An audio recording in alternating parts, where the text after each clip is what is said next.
All right, let's dive in.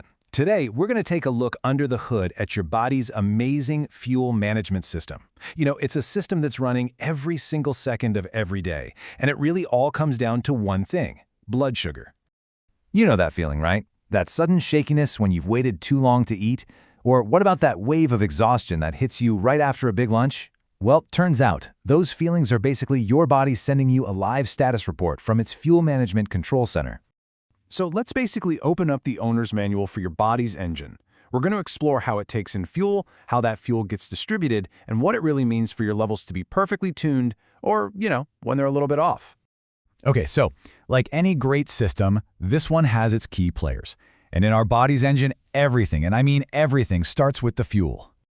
Now, the technical term is blood glucose, but really it's just the sugar that's moving through your bloodstream. It comes from the food you eat, especially carbs, and it is the main energy source that powers literally everything you do, from blinking to running a marathon.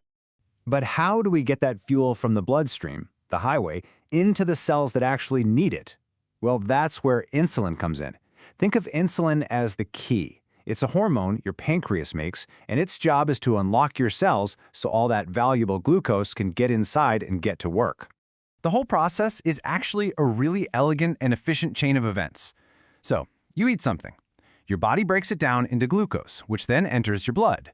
Your pancreas senses this and goes, "Okay, time to release the keys." It sends out insulin. Those keys unlock the cells, the glucose rushes in, and boom, your cells are powered up and ready to go. Now, this entire system is designed to stay in a really delicate balance. Not too much fuel, but not too little either. So when we talk about a balanced system, what does that actually look like in terms of numbers?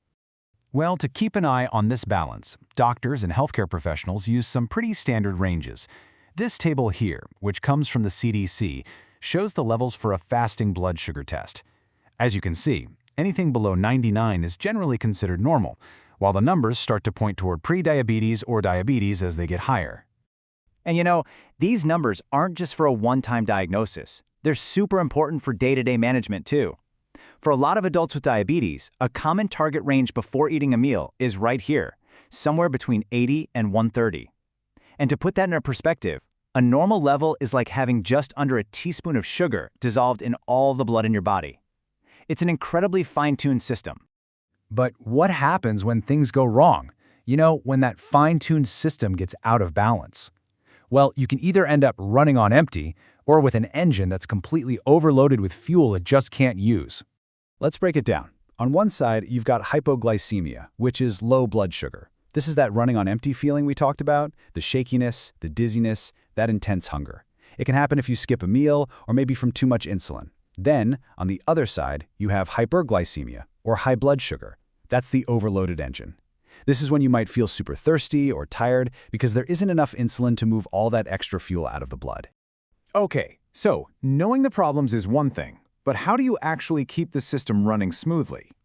Let's talk about the simple, everyday habits that can make a huge difference. Think of this next part as the preventative maintenance section of your body's owner's manual. Now, none of these should be a huge surprise, right? These are the fundamentals for a reason. Eating balanced meals, staying active, these are powerful ways to help your body manage its fuel all by itself.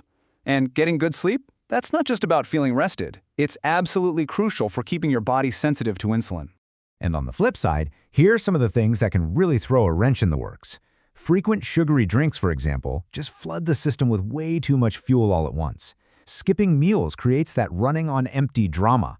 And it's not just food. Chronic poor sleep or high stress can mess with your hormones, making it so much harder for your body to manage its fuel.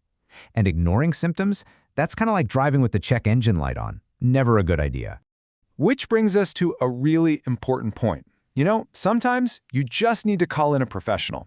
So when is it time to see the mechanic, your doctor, or healthcare provider for a proper diagnostic check? Well, if any of these symptoms sound familiar, things like persistent fatigue, being unusually thirsty, or frequent shakiness, that is a clear signal to get checked out.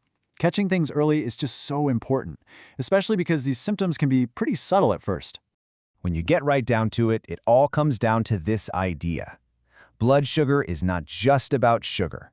It is about how your body manages fuel.